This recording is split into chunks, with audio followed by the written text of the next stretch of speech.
Alhamdulillah, alhamdulillahilladzi arsala rasulahu bil huda wa dinil haqq liyudhhirahu 'ala dini kulli wa kafa billahi shahida. Asyhadu an la ilaha illallah wahdahu la syarika lah wa asyhadu anna Muhammadan 'abduhu wa rasuluh la nabiyya wa la rasula ba'da. Amma ba'd. Alhamdulillah, pada siang hari ini kita bersama-sama bisa dipertemukan oleh Allah Subhanahu wa taala di forum kajian rutin kita. Setelah 2 pekan yang lalu atau 2 pekan berturut-turut kita libur karena saya beruzur, alhamdulillah malam atau siang hari ini kita bisa melanjutkan kegiatan kajian kita. Insyaallah pada siang hari ini kita akan melanjutkan pembahasan Kitabul Wudhu, ya, pembahasan tentang wudhu. Di pertemuan sebelumnya kita sudah menyelesaikan pembahasan sunanul wudhu atau sunnah wudhu. Insyaallah pada siang hari ini kita akan melanjutkan ke pembahasan nawaqidul wudhu di halaman 84, ya. Nawaqidul wudhu atau pembatal wudhu. Di sini beliau menyebutkan ada 7, ya, banyak, ya, ada 6 tambah 4 berarti ada 10. Ada 10 hal yang bisa membatalkan wudhu, di mana 10 hal ini ada yang disepakati para ulama dan ada yang diperselisihkan apakah hal ini membatalkan wudhu atau tidak. Baik, kita akan mulai. Pertama, yunqadul wudhu'u ay yabtulu bima ya'ti. Wudhu itu batal bima ya'ti, dengan beberapa hal ini. Yang pertama beliau menyebutkan zawalul aqli, hilangnya akal. Zawalul aqli, hilangnya akal. Bil jununi au al ighma'i au as-sukri au an-naumi tsaqili ghairil mumakkin maq'adatahu minal ardi au ad-dawa'i kal mukhaddir bil banju wa nahwihi. Jadi hilangnya akal. Hilangnya akal itu bisa dengan beberapa hal, ya, bisa disebabkan beberapa hal. Yang pertama bil junun, orang yang hilang akal karena disebabkan gila. Nah, itu sudah jelas, ya. Jangankan wudhunya batal, orang gila itu ya tidak wajib wudhu karena dia akalnya bermasalah, jadi tidak terkena beban taklif, ya. Lalu yang kedua awil ighma itu pingsan, ya, pingsan.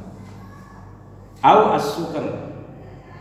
As-sukr itu artinya mabuk, ya, as-sakar atau sukr.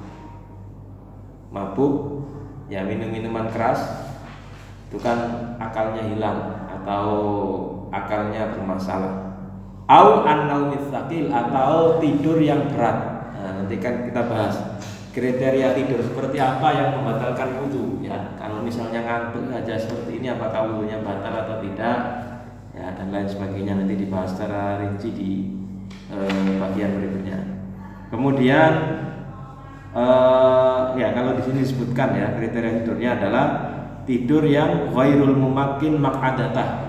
Jadi orang yang tidur tetapi tidurnya itu posisinya tidak duduk, ya. Jadi pantatnya itu tidak menempel ke lantai. Jadi dia tidurnya itu telentang, ya.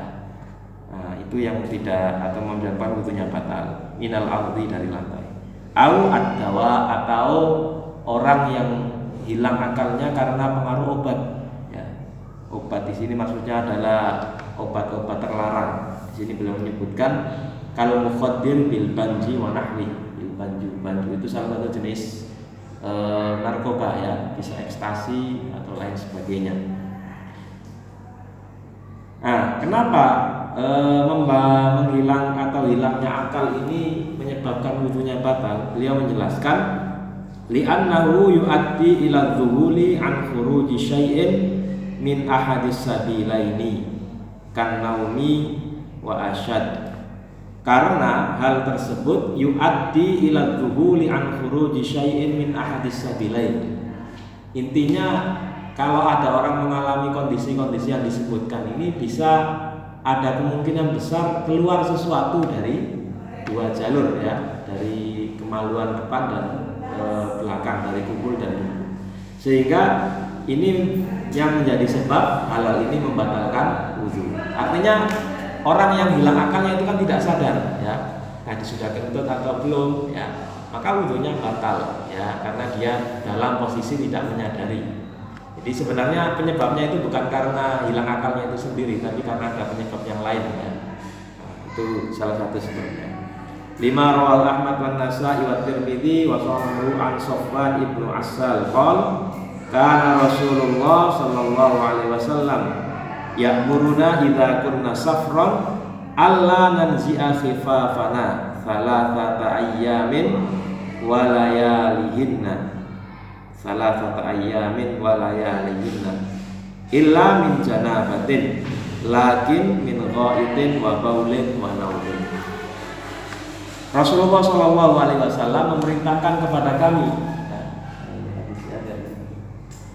ketika kami safar ya, idza kunna safron, ketika kami melakukan perjalanan, Allah nanzi'a khifafana, agar kami tidak nanzi itu artinya tidak melepaskan khifaf. Khifaf itu artinya khuf. Jadi khuf itu ya semacam sepatu yang digunakan untuk safar ya, semacam sepatu boot seperti itu yang tahan air. Salasata ayyamin wa layalihin, selama 3 hari dan 3 malam. Nah, itu batas maksimal. Orang boleh wudu tanpa melepas khuf itu selama 3 hari 3 malam. Illa min janabah, kecuali dari janabah. Jadi kecuali kalau kondisi junub, maka sudah tidak boleh lagi berwudu menggunakan khuf, karena orang yang junub itu kan sudah tidak hanya wajib wudu tapi wajib mandi besar, maka khufnya juga harus dilepas. Lakin min ghaitin wa baulin wa naumin ya. Tetapi Rasulullah Shallallahu Alaihi Wasallam tidak melarang kami ya melepas khuf dari ghaid karena buang air. Ya, mungkin ini kita juga tidak, saya sendiri tidak belum terbayang gimana ada orang buang air kecil, buang air besar misalnya, tapi tetap pakai khuf. Ya. Kita kan biasa kalau kamar mandi dilepas ya alas kakinya, tapi ini karena kondisi safar mungkin dan memang situasi dan kondisi di sana berbeda ya dengan yang kita alami. Jadi ketika buang air kecil, buang air besar itu mereka tetap pakai khuf ya. Ya karena mungkin juga ada kaitannya dengan cuaca yang ada di sana, ya, iklim yang ada di sana. Kalau orang yang di daerah yang iklimnya 4 musim, itu mereka pakaiannya itu punya 2 jenis. 2 jenis itu bukan berarti 2 helai pakaian ya, tapi ada pakaian khusus musim dingin, ya, ada pakaian khusus musim panas. Kalau kita di Gresik kan nggak pakai seperti itu ya. Ya musim dingin atau panas kan nggak ada, musim dingin panas, paling hujan kemarau. Itu pun pakaiannya juga tidak jauh beda. Nah begitu juga dengan pemakaian khuf, itu biasa dipakai untuk safar. Makanya Rasulullah mengatakan kalau buang air kecil, buang air besar, wa naumin, atau karena tidur. Nah ini yang dijadikan dalil oleh para ulama yang berpendapat bahwa tidur ya itu bisa membatalkan wudu dengan syarat tadi, dia tidurnya posisinya bukan dengan duduk dan tidurnya pun fatil ya. Fatil itu artinya tidur yang nyenyak sehingga tidak sadar apa yang terjadi di sekitar dia, itu tidak sadar. Nah kemudian di halaman berikutnya disebutkan waqtalafan nasu fin naumi an-naqid lil wudu'i ala thamaniyati madzahiba dzakarahu an-Nawawi fi syarh Muslim. Terkait masalah tidur ini para ulama berbeda pendapat mengenai jenis tidur bagaimana yang membatalkan wudu ya. Yang disebutkan hadis itu kan hanya min naumin, dari tidur. Tapi tidur bagaimana yang membatalkan wudu disebutkan ternyata ada Famaniyah mazhab, 8 mazhab. Jadi ada 8 pendapat. yang disebutkan Imam An-Nawawi di Syarah Muslim. Tapi di sini di kitab ini beliau hanya menyebutkan satu, ya. Awwaluha, yang pertama. Saya cari yang kedua, ketiga kok nggak ada. Berarti memang beliau menyebutkan hanya satu pendapat di sini, ya. Innahu au annahu idza nama jalisan mumakkinan maq'adatahu minal ardi lam yangqud aw lam yangqud sawa'un qalla au katsur. Nah, ini yang tidak batal. Tidak batal itu kriterianya adalah selama dia duduk, kemudian mumakkinan maq'adatahu minal ard. Jadi dia ininya, ya, bagian belakang tubuh atau pantatnya itu tidak menempel di bumi, ya, menempel di tanah, menempel di lantai, ya.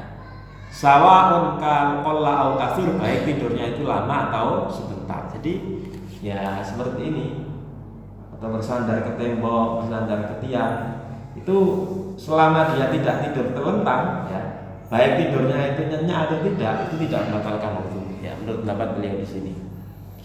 Sawa'un kana fi sholati aw kharijiha, baik di dalam sholat atau di luar sholat, ya. Kalau di luar sholat kita terbayang, kalau di dalam sholat itu mungkin karena ngantuk, ya, baik ngantuknya itu karena kondisi kecapean atau mungkin imamnya terlalu lama bacaannya sampai ngantuk, kita tidak tahu. Yang jelas di luar atau di dalam sholat itu selama dia tidurnya itu atau pantatnya itu menempel ke tanah, ya, tidak sampai tidur terlentang, maka dia tidak batal wudunya. Wa hadza madhhabu Syafi'i li'anna an-nauma laysa hadatsan 'indahu fi nafsihi wa innama dalilun 'ala khurujir rih. Jadi ini dari mazhab Syafi'i. Seperti yang saya jelaskan tadi, bahwa yang menjadi hadas itu bukan tidurnya, ya. Jadi yang membatalkan atau yang menyebabkan batal itu adalah keluarnya angin, ya, keluarnya angin pada saat tidur, ya. Apa dalilnya? Bahwa tidur yang lama pun tidak menyebabkan wudunya batal selama posisinya itu tadi duduk, ya, bukan posisi terlentang. Ada hadisnya yang disebutkan di sini, kana ashabu Rasulillah sallallahu alaihi wasallam yantadhiruna al-isya al-akhirah hatta takhfiqa ru'usuhum tsumma yusalluna wa la yatawaddaun. Disebutkan di hadis ini bahwa para sahabat Rasulullah Shallallahu Alaihi Wasallam itu mereka menunggu waktu isya, yang tadirunal isya'a, al-akhirah, maksudnya sholat isya yang dilakukan di akhir, di tengah malam, ya. Hatta takhfiqa ru'usahum, sampai takhfiq itu kepalanya bergerak-gerak ini. Jadi karena ngantuknya, ya, saking ngantuknya sampai bergerak-gerak seperti ini. Tsumma yusalluna wa la yatawaddaun, kemudian mereka sholat dan mereka tidak wudu. Bahkan di riwayat lain disebutkan sampai terdengar suara dengkuran mereka. Itu kan saking nyenyaknya tidurnya. Tapi sekali lagi posisi tidur mereka itu bukan dengan telentang, tapi mereka dengan duduk, karena menunggu antara maghrib dan isya. Nah, mereka dengan duduk. Wa yaqudu jahlul jami' minhum kaunun naumi naqidun. Dan ini menunjukkan, ya, bahwa mereka tidak pakai wudu dulu, berarti artinya kan wudu mereka tidak batal, ya. Dan yaqudu jahlul jami' minhum kaunun naumi naqidun. Tidak mungkin para sahabat itu tidak tahu kalau wudu itu membatalkan kalau tidur itu membatalkan wudu. Nah, jadi itu kriteria dari tidur yang membatalkan wudu. Patokannya adalah posisi duduk, ya, posisi duduknya seseorang tersebut. Baik, kemudian di pembahasan berikutnya ini hanya penjelasan tambahan yang menguatkan tentang pendapat dari mazhab Syafi'i tadi. Lalu beliau tidak menyebutkan pendapat yang lain, ya. Seperti misalnya ini di hadisnya ada di paragraf terakhir, ya. Itu kalau di luar sholat tadi. Kalau ini yang di dalam sholat, diriwayatkan oleh Imam Muslim dari Ibnu Abbas. Jadi Ibnu Abbas ini berkata, bitu inda khalati Maimunah faqama Rasulullah sallallahu alaihi wasallam. Saya pernah menginap di rumah bibi saya Maimunah. Kemudian Rasulullah sallallahu alaihi wasallam berdiri, maksudnya berdiri di sini melakukan qiyamul lail, ya. Faqumtu ila janbihil aisar fa akhadha bi yadi fa ja'alani min syaqqil aiman. Ibnu Abbas ketika Rasulullah mulai sholat qiyamul lail, dia datang. Beliau datang, kemudian beliau berdirinya tidak di samping kanan tapi di samping kiri. Nah, ketika itu langsung tangannya dipegang Rasulullah lalu dipindahkan ke posisi kanan. Faja'altu idza aghfaitu ya'khudhu bi syahmati udhunai. Qala fa shalla 11 Kemudian ketika aku mulai ngantuk karena sholat qiyamul lail ya, di malam hari, beliau mengambil atau memegang syahmati udhunai, memegang apa? Ini daun telinga saya dipegang supaya tidak ngantuk ya. Fa shalla 11 beliau sholat 11 rakaat ya, ketika qiyamul lail. Wa fi dilalatun anna naumal yasira halas shalah ghairu naqid. Nah, ini tentu kondisi kalau tidurnya tidur yang ringan tadi ketika sholat ya. Beda kalau dalam sholat dan luar sholat. Tapi kalau tidurnya sampai ngeblak ya beda lagi ya. Nah, saking ngantuknya sampai jatuh. Itu ada video di mana ya, saya pernah lihat. Biasanya kan ada video orang meninggal waktu sholat. Ketika sujud ternyata kok tidak bangkit-bangkit. Nah, dicek oleh teman-temannya meninggal. Tapi ada juga video orang sholat dia nggak meninggal, ngantuk. Jadi berdiri lalu kemudian jatuh. Dikira apa pingsan atau apa, ternyata ngantuk ya. Sama teman sampingnya mungkin sholatnya dibatalkan, diangkat disuruh bangun ya. Ternyata waktu mau sholat lagi ternyata ya memang ngantuk orangnya, bukan pingsan. Baik, itu yang pertama. Lalu yang kedua, khuruju syai'in min ahadis sabilain, keluarnya sesuatu dari dua jalan. Nah, ini dua jalan belakang dan depan ya. Dari kubul dan dubur, min baulin au ghaitin au rihi dubur. Dari baul itu air kencing, au ghait itu artinya kotoran ya. Au rihi dubur atau angin yang keluar dari dubur berarti atau angin atau kentut ya. Liqauli ta'ala fi ayatil wudu au jaa ahadum minkum minal ghaid. Nah, dalilnya jelas surat Al-Maidah ayat ke-6. Atau datang salah seorang dari kalian minal ghaid. Nah, ini bahasa kiasan ya. Al-ghaid itu artinya tempat yang tinggi. Tempat yang tinggi ini tempat yang biasa didatangi orang ketika ingin buang air zaman itu. Wa huwa kinayatun an qadha'il hajah. Nah, ghaid ini bahasa kiasan dari buang hajat. Lalu ada salah satu hadis diriwayatkan Abu Hurairah, Rasulullah menjelaskan la yaqbalullahu sholata ahadikum idza ahdatsa hatta yatawadda. Nah, ini dalilnya sangat jelas seperti ini. Tidak ada perbedaan pendapat di sini. Faqala rajulun min ahli Hadramaut, mal hadatsu ya Abu Hurairah. Ada yang bertanya, hadas itu apa yang dimaksud? Abu Hurairah menjelaskan, qala fusaun au dhurat. Fusa dan dhurat ini jenis kentut ya, jenis kentut. Fusa itu baunya tidak terlalu suaranya tidak terlalu besar, tidak terlalu menggelegar, tapi baunya luar biasa, itu namanya fusa. Baunya suka namanya fusa, jadi bunyinya cuma tit seperti itu, tapi baunya luar biasa, itu namanya fusa. Tapi kalau dhurat sebaliknya, bunyinya menggelegar tapi baunya tidak begitu mengganggu. Nah, ini jenis kentut. Artinya kalau ada orang yang melakukan dua jenis ini maka wudunya batal. Dan penjelasan dari Abu Hurairah ini bukan berarti selain ini wudunya tidak batal, tapi ini menjelaskan yang paling ringan ya. Apalagi kalau kentut saja batal, apalagi kencing dan buang air atau kotoran. Baik, kemudian yang ketiga, masul farji al-kubulu au ad-dubur. Al-kubuli awid duburi min duni ha'il, menyentuh kemaluan tanpa penghalang. Nah, untuk yang ketiga ini ada sedikit perbedaan pendapat di kalangan para ulama. pendapat yang beliau buatkan di sini adalah pendapat yang pertama yang menyebutkan bahwa menyentuh kemaluan itu membatalkan wudhu secara mutlak. Ya, itu pendapat yang pertama. Sedangkan pendapat yang kedua itu mengatakan bahwa menyentuh kemaluan itu tidak membatalkan wudhu ketika tidak disertai syahwat. Jadi yang batal itu ketika menyentuhnya disertai syahwat. Ada dua pendapat. Ya. Kenapa terjadi perbedaan pendapat? Karena memang ada hadis yang berbeda dalam masalah ini. Yang pertama disebutkan, ini pendapat pertama ya, Busra, dari hadis Busra bintu Safwan, anna Nabiy sallallahu alaihi wasallam qala man massa dzakarahu fala yusalli hatta yatawaddaa. Siapa yang menyentuh kemaluannya maka jangan sholat sampai dia berwudu. Ya.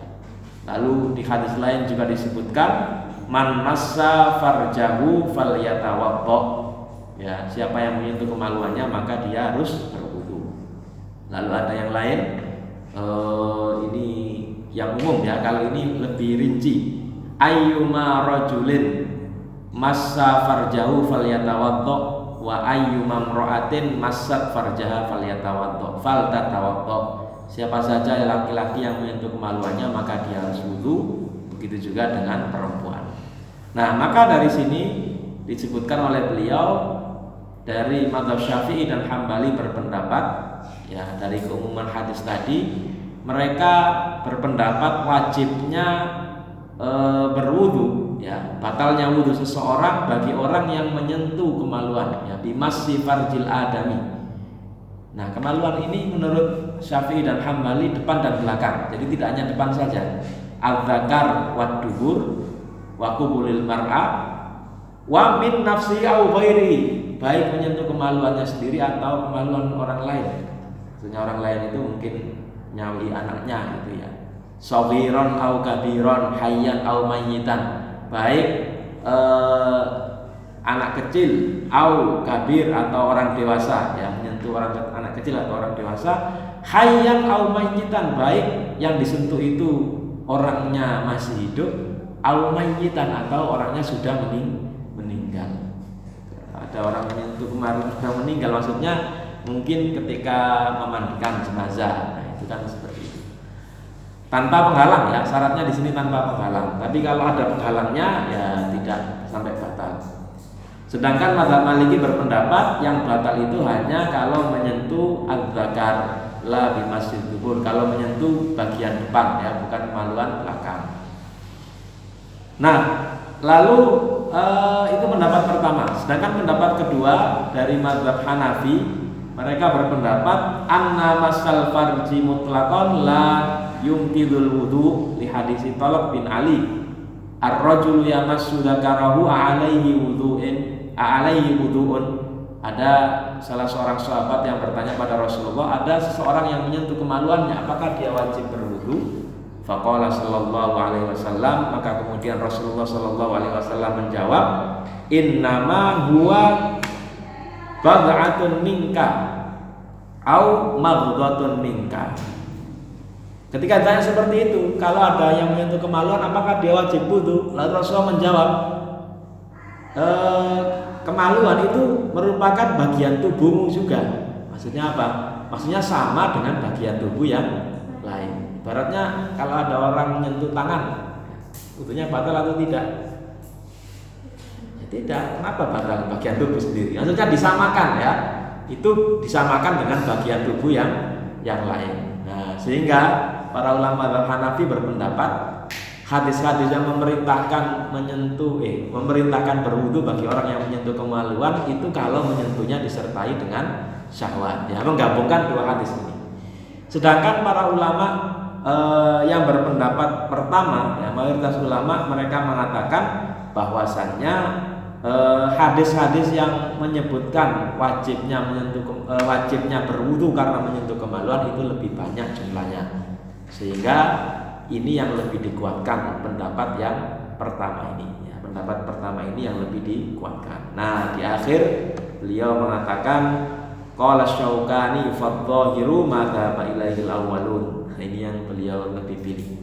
Dan memang kalau untuk kehati-hatian ya ketika tidak sengaja tersentuh ya kita wudhu saja ya dalam antisipasi, dalam rangka antisipasi. Yaitu tadi dengan syarat tadi tanpa penghalang. Nah ini kita lihat di sini ada perbedaan pendapat seperti ini ya. Padahal hadisnya sama-sama sahih, tapi karena cara memahaminya yang berbeda akhirnya terjadi khilafiyah. Baik, kemudian berikutnya khurujul madhi au al-wadhi. Nah ini juga jelas sama sebenarnya ini dengan yang kedua tadi ya, keluarnya sesuatu dari kemaluan, baik kemaluan bagian belakang atau bagian depan. Keluarnya madhi atau wadi. Naqidun lil wudu wa min babil aula al-mani alladhi yujibu al-ghusl wa huwa a'zamu min ijabil wudu. Begitu juga ketika keluar mani itu juga wajib untuk mandi dan itu lebih besar kewajibannya daripada wudu. Terkait madhi dan wadi ini saya yakin sudah jelas ya perbedaannya. Apa bedanya? Kalau madhi itu kalau cairan yang keluar karena disebabkan oleh syahwat ya, disebabkan oleh syahwat. Kalau beliau menyebutkan di sini ma'un abiyadu raqiqun yakhruju inda thawrani syahwa au tadakkuril jima bila tadaffuq. Cairan yang keluar karena gejolak syahwat ya. Tapi keluarnya itu bila tadaffuq, tanpa ada sesuatu yang keras. Nah itu mati. Hukumnya najis ya mati. Najis, jadi kalau ada yang tersentuh mati ini wajib dicuci. Kemudian juga membatalkan wudu. Dalilnya jelas ya. Di sini dikatakan Ali bin Abi Thalib pernah meminta salah seorang sahabat untuk bertanya bahwa dia ini seseorang yang suka atau madza ya, sering keluar madi, maka beliau memerintahkan orang untuk bertanya pada Rasulullah. Rasulullah kemudian menjawab fi'il wudu, hukumnya wajib wudu. Biasanya kebanyakan di laki-laki ya, perempuan juga bisa. Kemudian wadi ma'un abiyadu kadir tsakin yakhruju aqibal baul aw inda hamli syai'in tsaqil. Jadi kalau wadi itu keluarnya karena membawa beban yang berat. Hukumnya najis juga ya, hukumnya najis juga. Lalu mani, nah kalau mani ini air yang keluar ketika gejolak syahwat semakin tinggi. Nah ini yang wajibkan untuk mandi ya, bedanya itu. Yang jelas kalau ada 3 jenis cairan ini yang keluar maka hukumnya wajib untuk wudu. Baik para ustazah sekalian, mungkin sementara ini dulu yang kita bahas. Sini beliau menyebutkan ada 6 jenis lagi yang diperselisihkan para ulama. Ada sesuatu yang keluar dari selain 2 jalan ya. Contohnya darah. Orang bekam itu apakah wudunya batal misalnya. Kemudian ada menyentuh perempuan asing atau selain mahram, itu apakah membatalkan wudu atau tidak. Lalu yang ketiga memakan daging unta. Kemudian yang keempat membawa mayit atau memandikan mayit. Lalu kelima ragu-ragu terhadap wudu. Dan terakhir al-qahqah fis shalah, tertawa terbahak dalam sholat. Itu apakah membatalkan wudu juga atau tidak. Nah ini beliau bahas semua secara rinci di kitab ini. Tapi karena waktu kita terbatas, jadi mungkin kita cukupkan dulu sampai di sini pembahasan kita. Silakan sebelum kita akhiri barangkali ada yang didiskusikan.